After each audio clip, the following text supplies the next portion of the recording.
We have some super thanks to get things going on today's mailbag. Richard Robinson. McCarthy wins in the regular season, but is often outcoached. He was unprepared when it counts to most playoffs and not much better than Garrett. So why would Troy with 3 wings endorse him? We need more, and Troy should know that. I think to an extent, there is the argument I often see is, well, he's won a Super Bowl. Who's better that's out there? And I don't like that argument because you could have said, well, who's better than our Rams' current head coach? And they ended up getting Sean McVay. Well, that worked out pretty well for him. Like, you have to be willing to acknowledge the risk of you might get worse at head coach or you might get better. And if you don't reach the threshold you desire, then you got to try and do something different. Now, that came in via super thanks. I don't think Rick had a really good point there. It's featured on YouTube. It's like a super chat, but on demand. You can do it whenever because not everyone can watch the live shows because, hey, you got jobs and family and stuff. So I would put all our videos out on demand as well. Edit your message. Send in whatever you want to send in, no matter what it is outside of an ism. You know what I mean? We will give you a shout-out on a show. Richard again. If an ex-player has never coached the NFL, how many years an assistant would it be to take over for head coach? Witten for head coach in 2029. Ware for DC. I don't know if Ware wants to coach, by the way. I think he enjoys kind of not having to do the full-time stuff for a lot less money than he was making as an NFL player, by the way. Look, there's no set number. You know, in some cases, they might never be ready for that job. And not every, player wants to be a coach or would be a good coach. It's a different profession. And sometimes it's 5, it's 7, it's 8, it's 9, it's 10. What I do know, it's not 0. So you can bring on an ex-player, awesome, do it, let them work their way up, learn and grow on the job. But when they're ready for a head coaching job, who knows? CJ DeYoung III, $5 super thanks. It doesn't matter if we have the first pick or the 31st. Ownership GM will continue to mismanage the offseason, so the Cowboys will continue to lounge in mediocrity. Thanks. One thing I would say here. They haven't been mediocre. Now, they've been mediocre this year. This year is a mediocre season. When you're not a top 10 team in the draft pick and you're not a top 10 team in the actual football, that's when you become mediocre. When you're stuck in the middle ground and you're not getting the top tier picks and you're not competing in the playoffs or even for the playoffs, really, that's what purgatory is. That's what mediocre is. 12 wins is damn good. It's not good enough for the Cowboys. So I do think the concerns about the Jones boys remain very accurate. What is your confidence level in the Jones boys? Scale it for me from 1 to 10. 1 on the low end, 10 on the high end. It is the pinned comment on today's show. So if the ad comes here on YouTube, take advantage of it. Head down there and let me know. Stephen Goltz, who is your MVP for the Cowboys this season? Okay. I can't believe I'm about to say this, but you probably have to give a pretty good shout to Brandon Aubrey, don't you? That guy has been incredible. I'll mention offensive, defensive, too. I'm going to give offense to CeeDee Lamb. I think he has been your best player all year long. Defensively, I know he missed time, but his defense is way better when Micah Parsons is out there. He's going to get double-digit sacks again in like 2/3 of a season. That's really good. Again, if Mike had been healthy the entire year and you were a playoff team, kind of like Trey Lance with the Bengals, he might have won Defensive Player of the Year in the end. Steven, since we probably won't see Lance on the field, do you think he won't be on the roster in 2025? If I were Trey Lance, and if I were in his camp, this is what I would do. I wouldn't sign right away. Unless you get some great offer to come be a backup with big guaranteed money, I wouldn't sign. I would go play in the UFL. Because he needs reps. He needs playing time. He didn't get them this year with the Cowboys. Outside of the preseason, he needs chances to grow and learn and develop, and he needs playing time. When you're raw, you got to play to get better. That's how football works, I believe. So I would go play in the UFL. I would go out there. I would showcase what I was able to do. In theory, I play well, and then I sign with a new team. And I take over the third, fight for a QB2 role, and I kind of showcase some abilities and get better in the process. That's not a great thing to say out loud since we're talking about a former top 5 pick, but That is how I would approach it if I were Lance in his camp. Now, today's show is made possible by Z Biotics. It's the holiday season.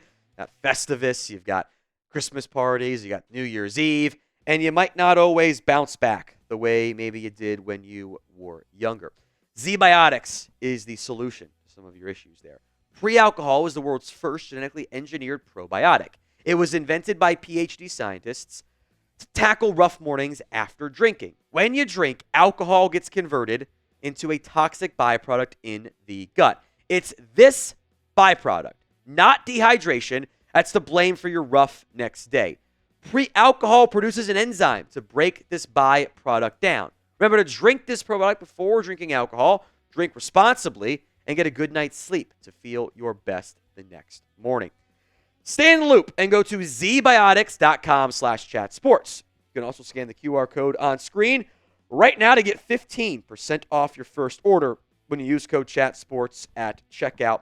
You can also sign up for a subscription so you can stay prepared for another time or the occasion.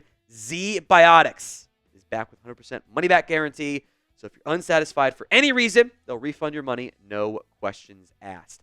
Head to zbiotics.com/chatsports and use code CHATSPORTS at checkout for 15% off. Big thank you to Z Biotics for sponsoring this episode and our good times.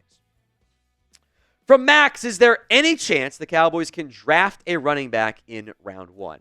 I think there is a chance. We'll see exactly where they finish and where Ashton Jeanty potentially goes. I don't think a Marion Hampton ends up going round one or Caleb Johnson. Kind of feels like it's Jeanty, or maybe those guys go late round one, and trade downs are possibilities. But they've done it before. I would not rule it out this time around. Jeff Warren, if you had the choice to pick Dallas' first-round pick, what side of the ball are you using it on, defense or offense? It depends on who's on the board for me. Because, I am going to be in a spot where, depending on what I do in free agency, I might need a running back. I might need a receiver. I might need a potential offensive lineman. I might need defensive line help. I might need a linebacker. I might need a corner. I might need a safety. So I don't really have a huge preference with where you're going to be picking right now, most likely, and who I think would be on the board in offense, defense. Give me the best player. I don't want to start forcing picks again. The Cowboys draft at their best when they take the best player on the board, regardless of position. So get yourself set up to make that happen. Christopher Robbie, does Mike McCarthy return? Maybe. I don't know. I don't know what's going to happen. Possible. I think far better chance than I felt a month ago. Far better chance than I felt 2 weeks ago. He's won some games.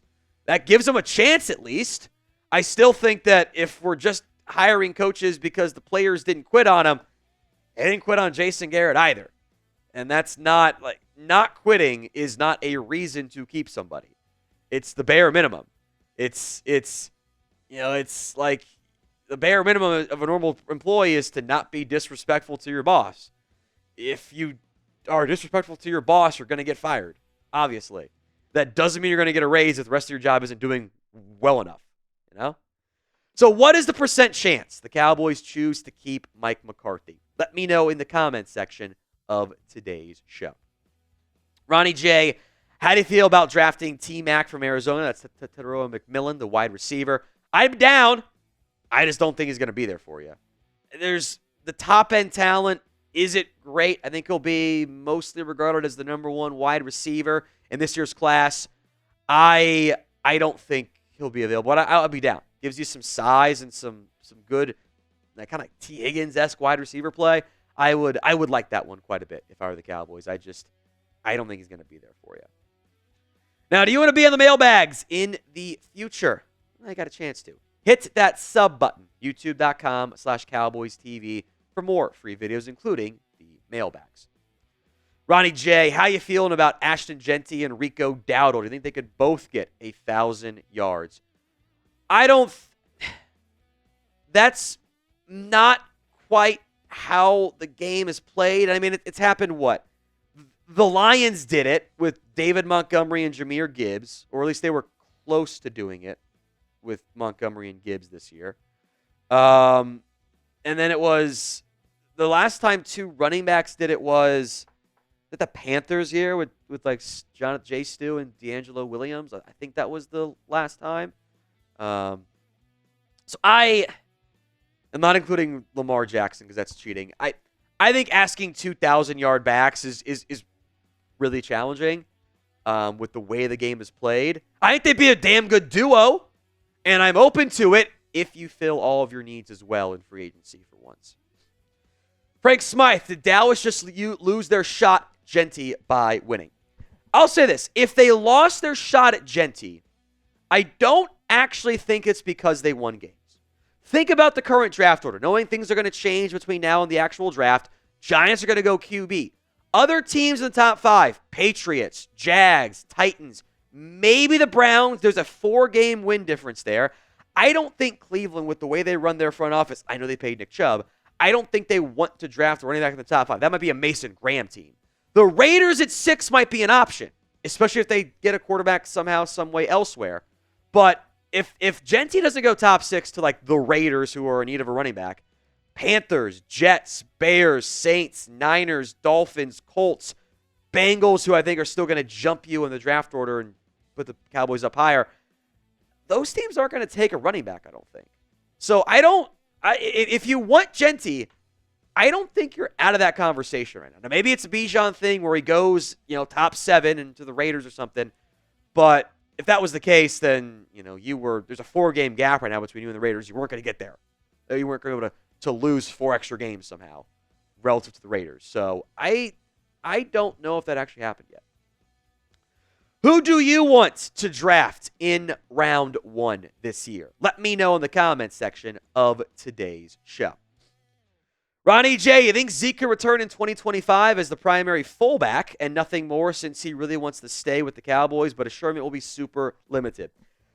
Honestly, I don't like that idea because I have a better younger fullback already in Hunter Lipke. It's not an accident that the Cowboys have given the Hunter Lipke pass protection snaps to Lipke and not Zeke Elliott. They've kind of removed Elliott from that role. Lipke handles the pass protection stuff now, and he's been better at it this year. So I kind of think, it almost felt like that touchdown against the Bucs was the lifetime achievement touchdown.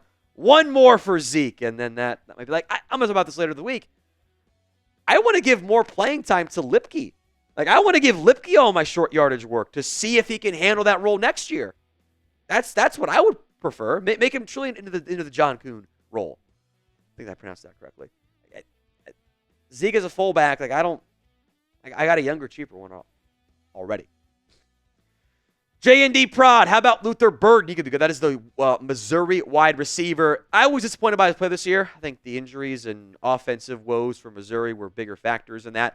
He's a yak guy. I like him a lot. I think he'll be in around the range for him, or maybe Emeka Ibuka skyrockets up. The different players. One's the route runner for OSU. One's more of the yak guy from Missouri.